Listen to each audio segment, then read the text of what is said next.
America ਨੇ Canada ਨੇ ਸਾਰੀ status ਨੂੰ ਟੋਟਲ ਆਟੋਨਮੀ ਦਿੱਤੀ ਹੋਈ ਹੈ, ਬਲਕਿ ਥੱਲੇ ਕਾਉਂਟੀਜ਼ ਦੇ ਜ਼ਿਲ੍ਹਿਆਂ ਤੱਕ ਆਟੋਨਮੀ, ਬਲਕਿ ਮੇਅਰਸ ਤੱਕ ਬਹੁਤ ਆਟੋਨਮੀ ਹੈ। ਕਈ ਕਾਉਂਟੀਜ਼ ਦੇ ਮੇਅਰ ਜਿਹੜੇ ਨੇ ਉਹ ਇੰਨੇ ਇੰਡੀਪੈਂਡੈਂਟ ਨੇ ਕਿ ਉਹਨਾਂ ਦੀ ਆਪਣੀ ਪੁਲਿਸ ਫੋਰਸ ਹੈ। ਤੇ ਸਾਡੇ ਜਿਹੜਾ 73ਵੀਂ ਤੇ 74ਵੀਂ ਕਨਸਟੀਟਿਊਸ਼ਨ ਵਿੱਚ ਸੋਧ ਕੀਤੀ ਸੀ ਰਾਜੀਵ ਗਾਂਧੀ ਨੇ, ਉਹ ਕਹਿਣ ਨੂੰ ਕਿ ਅਸੀਂ ਸਾਰੇ ਅਧਿਕਾਰ ਦੇ ਰਹੇ ਹਾਂ ਪੰਚਾਇਤ ਪ੍ਰਣਾਲੀ ਨੂੰ, ਮਿਊਨਿਸਪਲ ਕਮੇਟੀਆਂ ਨੂੰ, ਬਲਾਕ ਸਮਤੀਆਂ, ਜ਼ਿਲ੍ਹਾ ਪਰਿਸ਼ਦ। ਅੱਜ ਜਿੰਨੇ ਚੁਣੇ ਗਏ ਨੇ ਮੇਰੇ ਵੀਰ ਭੈਣ ਭਰਾ, ਉਹਨਾਂ ਨੂੰ ਪਤਾ ਵਾ ਸਵਾਏ ਚਾਹ ਦੇ ਕੱਪ ਤੋਂ ਇਹਨਾਂ ਦੇ ਕੋਲ ਇੱਕ ਨਵੇਂ ਪੈਸੇ ਦਾ ਅਧਿਕਾਰ ਨਹੀਂ।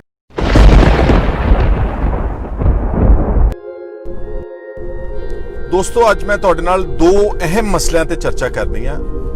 ਇਹ ਜਿਹੜੇ ਦੋ ਮਸਲੇ ਨੇ, ਇਹ ਸਿੱਧਾ ਪੰਜਾਬ ਦੀ ਖੁਦਮੁਖਤਿਆਰੀ ਤੇ ਪੰਜਾਬ ਦੀ ਆਟੋਨਮੀ ਤੇ ਦੇਸ਼ ਦੇ ਫੈਡਰਲ ਢਾਂਚੇ ਤੇ ਬਹੁਤ ਵੱਡੇ ਹਮਲੇ ਨੇ ਮੋਦੀ ਸਾਹਿਬ ਦੀ ਸਰਕਾਰ ਵੱਲੋਂ। ਆਪਾਂ ਸਭ ਨੂੰ ਪਤਾ ਵਾ ਕਿ ਪਹਿਲਾਂ GST ਜਿਹੜਾ ਬਿੱਲ ਪਾਸ ਹੋਇਆ, ਉਸਨੇ ਸਾਰੇ ਸੂਬਿਆਂ ਦੇ ਵਿੱਤੀ ਅਧਿਕਾਰ ਖੋਲੇ ਨੇ। ਵਨ ਨੇਸ਼ਨ ਵਨ ਟੈਕਸ, ਇਸ ਆੜ ਵਿੱਚ ਅੱਜ ਸਟੇਟਸ ਜਿਹੜੀਆਂ ਨੇ ਉਹ ਆਲਮੋਸਟ ਗਲੋਰੀਫਾਈਡ ਮਿਊਨਿਸਪੈਲਿਟੀਆਂ ਬਣ ਕੇ ਰਹਿ ਗਈਆਂ ਨੇ। ਤੇ ਦੋ ਵੱਡੇ ਹੁਣ ਹਮਲੇ ਹੋਰ ਆ ਰਹੇ ਨੇ।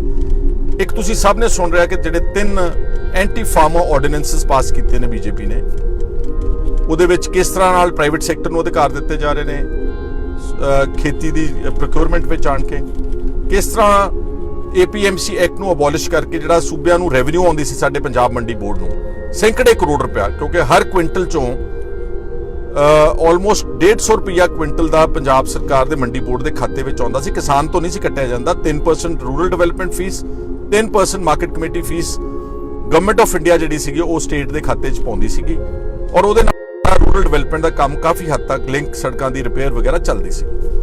ਇਸ ਨਾਲ ਉਹ ਸਾਰਾ ਅਬੋਲਿਸ਼ ਹੋ ਜਾਏਗਾ। ਔਰ MSP ਭਾਵਾਂ ਬੀਜੇਪੀ ਦੀ ਸਰਕਾਰ ਕਿੰਨਾ ਹੀ ਕਹੀ ਜਾਵੇ ਕਿ ਨਹੀਂ ਖਤਮ ਕਰਾਂਗੇ, ਉਹ ਹੈ ਹੀ 3 ਸੂਬਿਆਂ ਦੇ ਕੋਲ ਪ੍ਰਚਲਿਤ ਹੈ ਇਸ ਵੇਲੇ। ਪੰਜਾਬ ਕੋਲ ਹੈ, ਹਰਿਆਣੇ ਕੋਲ ਹੈ MSP, ਤੇ ਉੱਤਰ ਪ੍ਰਦੇਸ਼ ਦੇ ਕੋਲ ਹੈ। ਅੱਜ ਉਹ ਕਹਿ ਰਹੇ ਨੇ, ਪਰ ਸਮਾਂ ਆਉਣ ਤੇ ਅੱਜ ਤੋਂ 3 ਸਾਲ 2 ਸਾਲ ਬਾਅਦ ਆਪਾਂ ਸਭ ਨੂੰ ਪਤਾ ਵਾ ਕਿ ਕ੍ਰੈਡੀਬਿਲਿਟੀ ਜਿਹੜੀ ਇੰਡੀਅਨ ਪੋਲੀਟੀਸ਼ੀਅਨਸ ਦੀ ਉਹ ਬਹੁਤ ਪੂਅਰ ਹੈ। ਜਿਹੜਾ ਦੇਸ਼ ਇੱਕ ਨੈਸ਼ਨਲ ਕਮਿਟਮੈਂਟ ਜਿਹੜੀ ਕੀਤੀ ਸੀ ਜੰਮੂ ਕਸ਼ਮੀਰ ਦੇ ਨਾਲ, ਉਹ ਸਟੇਟ ਨੂੰ ਤੋੜ ਕੇ 2 ਟੋਟੇ ਕਰਕੇ ਉਹਦੀ ਯੂਨੀਅਨ ਟੈਰੀਟਰੀਜ਼ ਬਣਾ ਸਕਦੀ ਆ, ਤੇ ਉਹ MSP ਖੋਣ ਲੱਗੇ ਤਾਂ 5 ਮਿੰਟ ਵੀ ਨਹੀਂ ਲਾਉਣਗੇ। ਦੂਸਰਾ ਮਸਲਾ ਜਿਹੜਾ ਹੈਗਾ ਲੇਟੈਸਟ ਆ ਰਿਹਾ, ਉਹ ਹੈਗਾ ਇਲੈਕਟ੍ਰਿਸਿਟੀ ਅਮੈਂਡਮੈਂਟ ਬਿੱਲ 2020। ਇਹ ਜਿਹੜਾ ਆਗਾਮੀ ਮੌਨਸੂਨ ਸੈਸ਼ਨ ਹੈ ਪਾਰਲੀਮੈਂਟ ਦਾ, ਇਹ ਦੋਨੋਂ ਵੱਡੇ ਇਸ਼ੂਜ਼ ਬੀਜੇਪੀ ਦੀ ਸਰਕਾਰ ਦਿੱਲੀ ਵਿੱਚ ਬੈਠ ਕੇ ਇਹ ਪਾਸ ਕਰਾਵੇਗੀ। ਇਸ ਇਲੈਕਟ੍ਰਿਸਿਟੀ ਅਮੈਂਡਮੈਂਟ ਬਿੱਲ 2020 ਨਾਲ ਜਿਹੜਾ ਸੂਬਿਆਂ ਦੇ ਕੋਲ ਪਾਵਰ ਸੈਕਟਰ ਦੇ ਵਿੱਚ ਅਧਿਕਾਰ ਆ, ਉਹਨਾਂ ਦੇ ਉੱਤੇ ਡਾਕਾ ਸਾਡੇ ਰੈਗੂਲੇਟਰ ਲਾਉਣ ਦਾ ਜਿਹੜਾ ਅਧਿਕਾਰ ਹੈ ਉਹ ਸਾਡੇ ਕੋਲ ਖੋਇਆ ਜਾਵੇਗਾ। ਉਹ ਕੇਂਦਰ ਸਰਕਾਰ ਇੱਕ ਸੁਪਰੀਮ ਕੋਰਟ ਦੇ ਰਿਟਾਇਰਡ ਜੱਜ ਦੀ ਅਧੀਨਗੀ ਦੇ ਵਿੱਚ ਇੱਕ ਕਮੇਟੀ ਬਣਾਵੇਗੀ। ਸਾਰੇ ਦੇਸ਼ ਦੇ ਸਾਰੇ ਸੂਬਿਆਂ ਵਿੱਚ ਪਾਵਰ ਰੈਗੂਲੇਟਰਸ ਉਹ ਅਪਾਇੰਟ ਕਰਿਆ ਕਰਨਗੇ। ਅੱਜ ਅਸੀਂ ਪਾਵਰ ਰੈਗੂਲੇਟਰ ਆਪਣਾ ਅਪਾਇੰਟ ਕਰਦੇ ਹਾਂ। ਆਪਣੇ ਪਾਵਰ ਰੈਗੂਲੇਟਰ ਨੂੰ ਪੰਜਾਬ ਦੀ ਸਥਿਤੀ ਦਾ ਪਤਾ ਵਾ ਕਿ ਕਿੰਨੀ ਬਿਜਲੀ ਦੀਆਂ ਦਰਾਂ ਵਧਾਉਣੀਆਂ ਚਾਹੀਦੀਆਂ, ਕਿੰਨੀਆਂ ਜਾਇਜ਼ ਨੇ, ਕਿੰਨੀਆਂ ਨਜਾਇਜ਼ ਨੇ। ਉਹ ਫਿਰ ਦਿੱਲੀ ਬੈਠੇ ਹੁਕਮ ਮਾਰਿਆ ਕਰਨਗੇ ਕਿ ਇੰਨਾ ਅਸੀਂ ਟੈਰਿਫ ਵਧਾ ਦਿੱਤਾ। ਔਰ ਇਹ ਸਾਰਾ ਕੁਝ ਜਿਹੜਾ ਪ੍ਰਪੋਜ਼ਡ ਇਲੈਕਟ੍ਰਿਸਿਟੀ ਅਮੈਂਡਮੈਂਟ ਬਿੱਲ ਆ, ਇਹ ਬੇਸਿਕਲੀ ਇਹਦਾ ਜਿਹੜਾ ਇੱਕ ਹੋਰ ਵੱਡਾ ਰੈਮੀਫਿਕੇਸ਼ਨ ਆ ਕਿ ਕੇਂਦਰ ਸਰਕਾਰ ਕਹਿਣ ਜਾ ਰਹੀ ਆ ਕਿ ਜਿਹੜੇ ਸੂਬੇ ਕਿਸਾਨਾਂ ਨੂੰ ਕਿਸੇ ਤਰ੍ਹਾਂ ਦੀ ਵੀ ਸਬਸਿਡੀ ਦਿੰਦੀ, ਜਿੱਦਾਂ ਪੰਜਾਬ ਟਿਊਬਵੈਲਸ ਦੀ ਮੁਫਤ ਬਿਜਲੀ ਦੀ ਸਬਸਿਡੀ ਦਿੰਦਾ, ਉਹ ਕੇਂਦਰ ਸਰਕਾਰ ਇਸ ਅਮੈਂਡਮੈਂਟ ਜਿਹੜਾ ਇਲੈਕਟ੍ਰਿਸਿਟੀ ਅਮੈਂਡਮੈਂਟ ਬਿੱਲ 2020 ਆ, ਉਹਨੂੰ ਖਤਮ ਕਰਨ ਜਾ ਰਹੀ ਆ। ਉਹਨੂੰ ਰਿਪਲੇਸ ਕਰਨ ਲੱਗੇ ਨੇ DBT, ਡਾਇਰੈਕਟ ਬੈਨੀਫਿਟ ਟ੍ਰਾਂਸਫਰ। ਯਾਨੀ ਕਿ ਤੁਸੀਂ ਕਿਸਾਨਾਂ ਨੂੰ ਅਗਰ ਸਬਸਿਡੀ ਦੇਣਾ ਚਾਹੁੰਦੇ ਹੋ, ਉਹਨਾਂ ਦੇ ਖਾਤਿਆਂ ਦੇ ਵਿੱਚ ਪੈਸੇ ਪਾਓ। ਜਿਹੜੀ ਸਟੇਟ, ਪੰਜਾਬ ਵਰਗੀ ਸਟੇਟ, ਆਪਣੇ ਬਿਜਲੀ ਬੋਰਡ ਦਾ 8000 ਕਰੋੜ ਰੁਪਇਆ ਅਦਾ ਨਹੀਂ ਕਰ ਸਕਦੀ, ਉਹਦਾ ਡਿਫਾਲਟ ਪੇਮੈਂਟ ਹੈ ਜਿਹੜੀ ਸਬਸਿਡੀ ਜਾਰੀ ਹੈ ਫ੍ਰੀ ਬਿਜਲੀ ਕਿਸਾਨਾਂ ਨੂੰ, ਉਹ ਹਰ ਕਿਸਾਨ ਦੇ ਅਕਾਊਂਟ ਵਿੱਚ ਪੈਸੇ ਕਿੱਥੋਂ ਪਾਵੇਗੀ? ਸਾਡੇ ਕੋਲ ਪੈਸੇ ਹੀ ਹੈ ਨਹੀਂਗੇ। ਔਰ ਇਹਦੇ 'ਚ ਇੱਕ ਹੋਰ ਸ਼ਰਤ ਰੱਖੀ ਆ ਉਹਨਾਂ ਨੇ ਕਿ ਇਹ ਜਿਹੜਾ ਅਸੀਂ ਬਿੱਲ ਇਸ ਕਰਕੇ ਲੈ ਕੇ ਆ ਰਹੇ ਹਾਂ, ਇਹ ਸਬਸਿਡੀ ਕਿਸਾਨਾਂ ਨੂੰ ਬਿਜਲੀ ਦੀ ਜਾਂ ਹੋਰ ਤਰ੍ਹਾਂ ਦੀ ਸਬਸਿਡੀ ਖਤਮ ਕਰਨੀ ਪਵੇਗੀ ਤੇ DBT ਕਰਨਾ ਪਵੇਗਾ, ਕਿਉਂਕਿ ਅਗਰ ਸਟੇਟਸ ਆਪਣੀ ਬੋਰੋਇੰਗ ਲਿਮਿਟ ਵਧਾਉਣਾ ਚਾਹੁੰਦੇ ਨੇ, ਅਗਰ ਕਰਜ਼ੇ ਦੀ ਲਿਮਿਟ ਉਹ ਥੋੜੀ ਜਿਹੀ ਵਧਾਉਣਾ ਚਾਹੁੰਦੇ ਨੇ, ਫਿਰ ਉਹਨਾਂ ਨੂੰ ਸਾਡੀ ਇਹ ਅਮੈਂਡਮੈਂਟ ਪਾਸ ਕਰਨੀ ਪਵੇਗੀ ਆਪਣੀ ਕੈਬਨਿਟ ਵਿੱਚ। ਔਰ ਇਸ ਵਕਤ ਕੀ ਆ ਕਿ ਜਿਹੜੀ ਸਟੇਟ ਦਾ ਸਟੇਟ ਗ੍ਰੋਸ ਡੋਮੈਸਟਿਕ ਪ੍ਰੋਡਕਟ ਹੈਗਾ, GSDP, gross state domestic product, ਉਹਦਾ 3% ਤੱਕ ਤੁਸੀਂ ਕਰਜ਼ਾ ਚੱਕ ਸਕਦੇ ਹੋ। ਅੱਜ ਪੰਜਾਬ 2.5 ਲੱਖ ਕਰੋੜ ਰੁਪਏ ਦਾ ਕਰਜ਼ਾ ਹੀ ਹੈ, ਇਹਨੂੰ ਹੋਰ ਕਰਜ਼ੇ ਦੀ ਲੋੜ ਹੈ। ਤਾਂ ਉਹਨਾਂ ਨੇ ਕਿਹਾ ਜੇ ਤੁਸੀਂ ਕਰਜ਼ਾ ਹੋਰ 3 ਤੋਂ ਵਧਾ ਕੇ 5% ਇਹ ਲਿਮਿਟ ਕਰਨਾ ਚਾਹੁੰਦੇ ਹੋ GSDP ਦੀ, ਤੁਹਾਨੂੰ ਇਹ ਸਾਡੀਆਂ ਸ਼ਰਤਾਂ ਪ੍ਰਵਾਨ ਕਰਨੀਆਂ ਪੈਣੀਆਂ, ਕੈਬਨਿਟ ਵਿੱਚ ਪਾਸ ਕਰਨੀਆਂ ਪੈਣੀਆਂ, ਸੂਬਿਆਂ ਨੂੰ ਆਪਣੀ ਵਿਧਾਨ ਸਭਾ ਦੇ ਵਿੱਚ ਪਾਸ ਕਰਨੀਆਂ ਪੈਣਗੀਆਂ।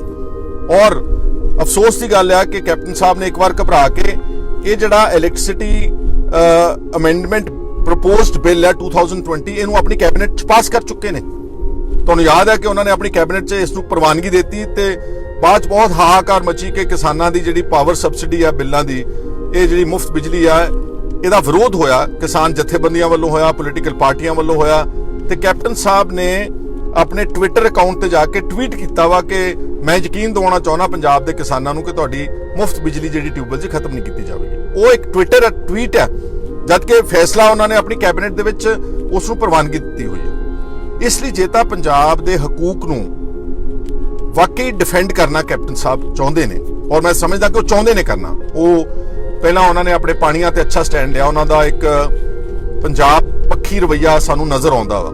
ਅਗਰ ਵਾਕਈ ਕਰਨਾ ਚਾਹੁੰਦੇ ਤਾਂ ਉਹਨਾਂ ਨੂੰ ਇਮੀਡੀਏਟਲੀ ਇੱਕ ਸਪੈਸ਼ਲ ਸੈਸ਼ਨ ਪੰਜਾਬ ਵਿਧਾਨ ਸਭਾ ਦਾ ਸੱਦਣਾ ਚਾਹੀਦਾ, ਸਿਰਫ 2 ਮੁੱਦਿਆਂ ਦੇ ਉੱਤੇ, ਪ੍ਰਪੋਜ਼ਡ ਇਲੈਕਟ੍ਰਿਸਿਟੀ ਅਮੈਂਡਮੈਂਟ ਬਿੱਲ 2020 ਤੇ ਜਿਹੜੇ 3 ordinances anti farmer, anti Punjab ਔਰ ਫੈਡਰਲ ਢਾਂਚੇ ਉੱਤੇ ਵੱਡਾ ਹਮਲਾ ਨੇ ਦੋਨਾਂ ਬਿੱਲਾਂ ਦਾ, ਇਹਨਾਂ ਦੇ ਉੱਤੇ ਵਿਧਾਨ ਸਭਾ ਦਾ ਸੈਸ਼ਨ ਸੱਦ ਕੇ ਇੱਕ ਮਤਾ ਰੱਖਣਾ ਚਾਹੀਦਾ ਪੰਜਾਬ ਵਿਧਾਨ ਸਭਾ। ਨਾਲੇ ਸਾਰੀਆਂ ਪਾਰਟੀਆਂ ਦਾ ਪੱਖ ਪਤਾ ਲੱਗ ਜੂ। ਸ਼੍ਰੋਮਣੀ ਅਕਾਲੀ ਦਲ ਜਿਹੜਾ ਦੋਗਲੀ ਨੀਤੀ ਖੇਡ ਰਿਹਾ ਇਸ ਵਕਤ, ਨਾਲੇ ਦਿੱਲੀ ਬੈਠੇ ਹਰਸਿਮਰਤ ਕੌਰ ਜੀ ਬਾਦਲ ਉਹਨਾਂ ਸਾਰੇ ਆਰਡੀਨੈਂਸਾਂ ਨੂੰ ਸਾਈਨ ਕਰੀ ਜਾਂਦੇ ਨੇ, ਆ ਜਿਹੜਾ ਪ੍ਰਪੋਜ਼ਡ ਇਲੈਕਟ੍ਰਿਸਿਟੀ ਅਮੈਂਡਮੈਂਟ ਬਿੱਲ ਹੈ 2020 ਨਾਲੇ ਇਹਨੂੰ ਪ੍ਰਵਾਨਗੀ ਦੇਈ ਜਾਂਦੇ ਨੇ ਤੇ ਨਾਲੇ ਪੰਜਾਬ ਵਿੱਚ ਅਕਾਲੀ ਦਲ ਇਹਨਾਂ ਗੱਲਾਂ ਦਾ ਵਿਰੋਧ ਕਰੀ ਜਾਂਦਾ ਵਾ। ਇਹ ਡਬਲ ਸਟੈਂਡਰਡਸ ਨੇ ਪੋਲਿਟਿਕਸ ਵਿੱਚ। ਨਾਲੇ ਇਹਨਾਂ ਦਾ ਪਤਾ ਲੱਗ ਜੂਗਾ ਕਿ ਕੀ ਇਹ ਉਹਨਾਂ ਆਰਡੀਨੈਂਸ ਦੇ ਖਿਲਾਫ ਤੇ ਅਮੈਂਡਮੈਂਟ ਬਿੱਲ ਦੇ ਖਿਲਾਫ ਵੋਟ ਪਾਉਂਦੇ ਨੇ। ਜੇ ਐਬਸਟੇਨ ਕਰਦੇ ਨੇ, ਗੈਰ ਹਾਜ਼ਰ ਰਹਿੰਦੇ ਨੇ, ਤਾਂ ਵੀ ਚੋਰ ਨੇ, ਤੇ ਜੇ ਮਤੇ ਦਾ ਵਿਰੋਧ ਕਰਦੇ ਨੇ ਤੇ ਤਾਂ ਵੀ ਇਹਦਾ ਮਤਲਬ ਉਹਨਾਂ ਦਾ ਚਿਹਰਾ ਪਰਦਾ ਫਾਸ਼ ਹੋਵੇਗਾ। ਇਹ ਬਹੁਤ ਲਾਜ਼ਮੀ ਆ। ਇਸ ਤੋਂ ਪਹਿਲਾਂ ਕਿ ਮੌਨਸੂਨ ਸੈਸ਼ਨ ਦੇ ਵਿੱਚ ਪਾਰਲੀਮੈਂਟ ਵਿੱਚ ਇਹ ਬਿੱਲ ਪਾਸ ਹੋ ਜਾਣ, ਇਹ ਕਾਨੂੰਨ ਬਣ ਜਾਣ, ਦੋਨੋਂ electricity reforms amendment bill 2020 and ਜਿਹੜੇ 3 ਆਰਡੀਨੈਂਸਸ ਪਾਸ ਕੀਤੇ ਨੇ ਬੀਜੇਪੀ ਗਵਰਨਮੈਂਟ ਨੇ, ਕਾਨੂੰਨ ਬਣਨ ਤੋਂ ਪਹਿਲਾਂ ਪੰਜਾਬ ਦੀ ਵਿਧਾਨ ਸਭਾ ਦਾ 1 ਦਿਨ ਦਾ ਸੈਸ਼ਨ ਬੁਲਾ ਕੇ ਇਹਦੇ ਤੇ ਚਰਚਾ ਤੇ ਬਹਿਸ ਕਰਾਉਣ ਤੋਂ ਬਾਅਦ ਇੱਕ ਮਤਾ ਪਾਸ ਕੀਤਾ ਜਾਣਾ ਚਾਹੀਦਾ। ਸਾਰੀਆਂ ਪੋਲੀਟੀਕਲ ਪਾਰਟੀਆਂ ਦਾ ਜਿਹੜਾ ਪੱਖ ਹੈਗਾ ਤੁਹਾਨੂੰ ਉਹ ਸਾਫ਼-ਸਾਫ਼ ਨਜ਼ਰ ਆਉਣ ਲੱਗ ਜਾਏਗਾ ਕਿ ਕਿਹੜੀ ਪਾਰਟੀ ਪੰਜਾਬ ਪੱਖੀ ਆ, ਕਿਹੜੇ ਵਿਧਾਇਕ ਪੰਜਾਬ ਪੱਖੀ ਨੇ ਤੇ ਕਿਹੜੇ ਵਿਧਾਇਕ ਦੋਗਲੀ ਨੀਤੀ ਖੇਡਦੇ ਨੇ ਤੇ ਪੰਜਾਬ ਦੇ ਹਕੂਕ ਦੇ ਉੱਤੇ ਜਿਹੜੇ ਡਾਕਾ ਮਾਰਨ ਜਾ ਰਹੇ ਨੇ ਉਹਨਾਂ ਦਾ ਸਾਥ ਦਿੰਦੇ ਨੇ। ਔਰ ਮੈਂ ਕਹਿਣਾ ਚਾਹੁੰਦਾ ਵਾਂ ਕਿ ਅੱਜ ਸਟੇਟਸ ਜਿਹੜੀਆਂ ਨੇ ਉਹਨਾਂ ਦੇ ਕੋਲ ਕੋਈ ਖਾਸ ਅਧਿਕਾਰ ਨਹੀਂ ਹੈ। ਸਾਡੀ ਐਜੂਕੇਸ਼ਨ ਦੀ ਨੀਤੀ ਦਿੱਲੀੋਂ ਬਣਦੀ ਹੈ, ਸਾਡੀ ਹੈਲਥ ਕੇਅਰ ਦੀ ਨੀਤੀ ਦਿੱਲੀੋਂ ਬਣਦੀ ਹੈ, ਸਾਡੀ ਲੇਬਰ ਦੇ ਲਾਜ਼ ਮਨਰੇਗਾ ਵਗੈਰਾ ਦਿੱਲੀੋਂ ਬਣਦੇ ਨੇ, ਸਾਡੀਆਂ ਸੜਕਾਂ ਟੋਟਲ ਨੈਸ਼ਨਲ ਹਾਈਵੇਜ਼ ਤੋਂ ਲੈ ਕੇ ਪਲਾਨ ਰੋਡਸ ਤੱਕ ਪ੍ਰਧਾਨ ਮੰਤਰੀ ਗ੍ਰਾਮ ਸੜਕ ਯੋਜਨਾ ਸਿਰਫ ਲਿੰਕ ਰੋਡਸ ਰਹਿ ਗਏ, ਜਿਹੜੀ ਪਿੰਡੂ ਸੜਕਾਂ ਨੇ ਛੋਟੀਆਂ, ਉਹ ਸਿਰਫ ਪੰਜਾਬ ਦੀ ਸਟੇਟ ਦੇ ਕੋਲ ਰਹਿ ਗਈਆਂ ਨੇ। ਇਸ ਤੋਂ ਇਲਾਵਾ ਜਿੰਨੇ ਵੀ ਅਧਿਕਾਰ ਉਹ ਸਾਰਾ ਹੌਲੀ ਕਰਕੇ, ਪਹਿਲਾਂ ਆਫਟਰ ਆਲ ਕਾਂਗਰਸ ਨੇ ਇਸ ਦੀ ਸ਼ੁਰੂਆਤ ਕੀਤੀ ਸੀ ਪਰ ਉਹ ਫਿਰ ਵੀ ਥੋੜਾ ਬਹੁਤਾ ਬਚ ਕੇ ਚੱਲਦੇ ਸੀਗੇ ਕਿ ਹਾਹਾਕਾਰ ਮਚੇਗੀ। ਲੇਕਿਨ ਪਿਛਲੇ ਜਦੋਂ ਦੀ ਮੋਦੀ ਸਾਹਿਬ ਦੀ ਸਰਕਾਰ ਆਈ ਹੈ, ਇਹਨਾਂ ਨੇ ਬਿਲਕੁਲ ਇਸ ਸਿਸਟਮ ਨੂੰ ਫੈਡਰਲ ਢਾਂਚੇ ਤੋਂ ਬਦਲ ਕੇ ਯੂਨਿਟਰੀ ਫਾਰਮ ਆਫ ਗਵਰਨਮੈਂਟ ਵੱਲ ਨੂੰ ਲੈ ਕੇ ਜਾ ਰਹੇ ਨੇ ਔਰ ਉਹਦਾ ਨੁਕਸਾਨ ਸਟੇਟਸ ਨੂੰ ਹੁੰਦਾ। ਜਦੋਂ ਸਟੇਟਸ ਨੂੰ ਹੁੰਦਾ ਉਦੋਂ ਅਲਟੀਮੇਟਲੀ ਬਸ਼ਿੰਦਿਆਂ ਦੇ ਉੱਤੇ ਨੁਕਸਾਨ ਹੁੰਦਾ ਸਿੱਧਾ। ਉਹਦਾ ਡਾਇਰੈਕਟ ਜਿਹੜਾ ਅਸਰ ਆ ਉਹ ਆਮ ਨਾਗਰਿਕ ਤੇ ਪੈਂਦਾ ਵਾ। ਜਦ ਸਟੇਟ ਦੇ ਕੋਲ ਕੋਈ ਅਧਿਕਾਰ ਹੀ ਨਹੀਂ ਰਹਿਣਾ, ਸਟੇਟ ਦੇ ਕੋਲ ਕੋਈ ਪੈਸਾ ਹੀ ਨਹੀਂ ਰਹਿਣਾ, ਸਟੇਟ ਦੇ ਕੋਲ ਕੋਈ ਨੀਤੀ ਨਹੀਂ ਰਹਿਣੀ, ਨਾ ਅਸੀਂ ਆਪਣਾ ਵਿਰਸਾ ਪੜ੍ਹਾ ਸਕਦੇ ਹਾਂ, ਨਾ ਅਸੀਂ ਆਪਣਾ ਇਲਾਜ ਦੀ ਪ੍ਰਣਾਲੀ ਨੂੰ ਆਪਣੇ ਅਨੁਕੂਲ ਚਲਾ ਸਕਦੇ ਹਾਂ, ਨਾ ਅਸੀਂ ਆਪਣੀ ਲੇਬਰ ਨੂੰ ਆਪਣੇ ਅਨੁਕੂਲ। ਜਦੋਂ ਤੁਸੀਂ ਸਾਰੇ ਦੇਸ਼ ਵਿੱਚ ਇੱਕ ਕਾਨੂੰਨ ਲਾਗੂ ਕਰ ਰਹੇ ਹੋ ਤੇ ਹਰ ਸਟੇਟ ਦੀ ਤੇ ਹਰ ਸੂਬੇ ਦੇ ਅਲੱਗਾ ਡਿਮਾਂਡਸ ਨੇ, ਅਲੱਗਾ ਵਾਤਾਵਰਨ ਹੈ, ਅਲੱਗਾ ਉਹਨਾਂ ਦੀਆਂ ਭਾਵਨਾਵਾਂ ਨੇ, ਤੁਸੀਂ ਇਕਸਾਰਤਾ ਤਾਂ ਕਰ ਹੀ ਨਹੀਂ ਸਕਦੇ। ਔਰ ਫੈਡਰਲ ਢਾਂਚਾ ਅਮਰੀਕਾ ਨੇ, ਕੈਨੇਡਾ ਨੇ ਸਾਰੀ ਸਟੇਟਸ ਨੂੰ ਟੋਟਲ ਆਟੋਨਮੀ ਦਿੱਤੀ ਹੋਈ ਹੈ, ਬਲਕਿ ਥੱਲੇ ਕਾਉਂਟੀਜ਼ ਤੇ ਜ਼ਿਲ੍ਹਿਆਂ ਤੱਕ ਆਟੋਨਮੀ, ਬਲਕਿ ਮੇਅਰਸ ਤੱਕ ਬਹੁਤ ਆਟੋਨਮੀ ਹੈ। ਕਈ ਕਾਉਂਟੀਜ਼ ਦੇ ਮੇਅਰ ਜਿਹੜੇ ਨੇ ਉਹ ਇੰਨੇ ਇੰਡੀਪੈਂਡੈਂਟ ਨੇ ਕਿ ਉਹਨਾਂ ਦੀ ਆਪਣੀ ਪੁਲਿਸ ਫੋਰਸ ਹੈ, ਉਹ ਆਪਣਾ ਲਾਅ ਬਣਾ ਸਕਦੇ ਨੇ। ਇੱਕ ਛੋਟਾ ਜਿਹਾ ਸ਼ਹਿਰ ਤੇ ਸਾਡੇ ਜਿਹੜਾ 73ਵੀਂ ਤੇ 74ਵੀਂ ਕਨਸਟੀਟਿਊਸ਼ਨ ਵਿੱਚ ਸੋਧ ਕੀਤੀ ਸੀ ਰਾਜੀਵ ਗਾਂਧੀ ਨੇ, ਉਹ ਕਹਿਣ ਨੂੰ ਕਿ ਅਸੀਂ ਸਾਰੇ ਅਧਿਕਾਰ ਦੇ ਰਹੇ ਹਾਂ ਪੰਚਾਇਤ ਪ੍ਰਣਾਲੀ ਨੂੰ, ਮਿਊਨਿਸਪਲ ਕਮੇਟੀਆਂ ਨੂੰ, ਬਲਾਕ ਸੰਮਤੀਆਂ, ਜ਼ਿਲ੍ਹਾ ਪਰਿਸ਼ਦ, ਅੱਜ ਜਿੰਨੇ ਚੁਣੇ ਗਏ ਨੇ ਮੇਰੇ ਵੀਰ ਭੈਣ ਭਰਾ, ਉਹਨਾਂ ਨੂੰ ਪਤਾ ਵਾ ਸਵਾਏ ਚਾਹ ਦੇ ਕੱਪ ਤੋਂ ਇਹਨਾਂ ਦੇ ਕੋਲ ਇੱਕ ਨਵੇਂ ਪੈਸੇ ਦਾ ਅਧਿਕਾਰ ਨਹੀਂ। ਪੰਚਾਇਤਾਂ ਕਹਿਣ ਨੂੰ ਸਿਰਫ ਆਟੋਨੋਮਸ ਨੇ, ਇੱਕ ਸਰਪੰਚ ਨਾਲੋਂ ਪਾਵਰਫੁਲ ਜ਼ਿਆਦਾ ਪੰਚਾਇਤ ਸੈਕਟਰੀ ਆ ਤੇ ਵੀਡੀਓ ਤਾਂ ਉਹਨਾਂ ਦਾ ਗੁਰੂ ਆ। ਉਹਨਾਂ ਦੇ ਕੋਲ ਕੋਈ ਅਧਿਕਾਰ ਨਹੀਂ, ਕੋਈ ਮਨਮਰਜ਼ੀ ਦੇ ਨਾਲ ਉਹ ਆਪਣਾ ਕੰਮ ਨਹੀਂ ਕਰਾ ਸਕਦੇ। ਜੋ ਟੇਲਰ ਮੇਡ ਸਕੀਮਸ ਦਿੱਲੀੋਂ ਵਾਇਆ ਚੰਡੀਗੜ੍ਹ ਉਹ ਸਿਰਫ ਉਹਨਾਂ ਨੂੰ ਲਾਗੂ ਕਰਨ 'ਚ ਲੱਗੇ ਰਹਿੰਦੇ ਨੇ। ਇਸ ਲਈ ਮੇਰੇ ਵੀਰੋ ਭੈਣੋ ਤੇ ਸਤਿਕਾਰਯੋਗ ਪੰਜਾਬ ਦੇ ਜਿੰਨੇ ਵੀ ਚਿੰਤਿਤ ਲੋਕ ਨੇ, ਤੁਹਾਨੂੰ ਸਭ ਨੂੰ ਪ੍ਰੈਸ਼ਰ ਪਾਉਣਾ ਚਾਹੀਦਾ। ਔਰ ਕੈਪਟਨ ਸਾਹਿਬ ਨੂੰ ਮੇਰੀ ਰਿਕੁਐਸਟ ਹੈ ਕਿ ਇਹ ਇੰਪੋਰਟੈਂਟ ਇਸ਼ੂਜ਼ ਨੇ, ਇਹਦੇ ਤੇ ਤੁਹਾਨੂੰ ਇੱਕ ਸੈਸ਼ਨ ਬੁਲਾ ਕੇ ਤੇ ਇਹਨਾਂ ਗੱਲਾਂ ਦਾ ਵਿਰੋਧ ਕਰਨਾ ਚਾਹੀਦਾ ਤਾਂ ਕਿ ਸਾਡੇ ਸਟੇਟ ਦੇ ਅਧਿਕਾਰ ਬਚੇ ਰਹਿਣ, ਸਾਡੀ ਆਇਡੈਂਟੀਟੀ ਬਚੀ ਰਵੇ। Punjab is not a normal state, it is unlike the rest of the states of the country. It has a separate identity, it has a separate political issues, separate social and religious issues. These need to be defended very, very strongly. उम्मीद करदा कि तुसीं सारे जिहड़े इस नूं ठीक समझदे हो शेयर भी करोगे और कमेंट क्रिटिसिज्म जरूर करो, अच्छे शब्दां विच करो ताकि अच्छे शब्दां 'ਚ ਅਸੀਂ जवाब दे सके। ਜਿਹੜੇ ਬਹੁਤ ਗਾਲੀ ਗਲੋਚ ਕਰਦੇ ਆ ਉਹ ਸਮਝ ਲਓ ਕਿ ਤੁਸੀਂ ਆਪਣੀਆਂ ਮਾਵਾਂ ਭੈਣਾਂ ਨੂੰ ਆਪ ਹੀ ਗਾਲਾਂ ਕੱਢ ਰਹੇ ਹੋ। ਧੰਨਵਾਦ। ਸੁਖਪਾਲ ਸਿੰਘ ਹੈ। ਸਿੱਖ ਧਰਮ ਦੀ ਹਰ ਗਤੀਵਿਧੀ ਅਤੇ ਗੁਰਬਾਣੀ ਵਾਸਤੇ ਹੁਣੇ ਸਬਸਕ੍ਰਾਈਬ ਕਰੋ ਗੁਰਬਾਣੀ ਅਖੰਡ ਬਾਣੀ ਅਤੇ ਨੋਟੀਫਿਕੇਸ਼ਨਸ ਵਾਸਤੇ ਬੈਲ ਨੂੰ ਰਿੰਗ ਕਰੋ।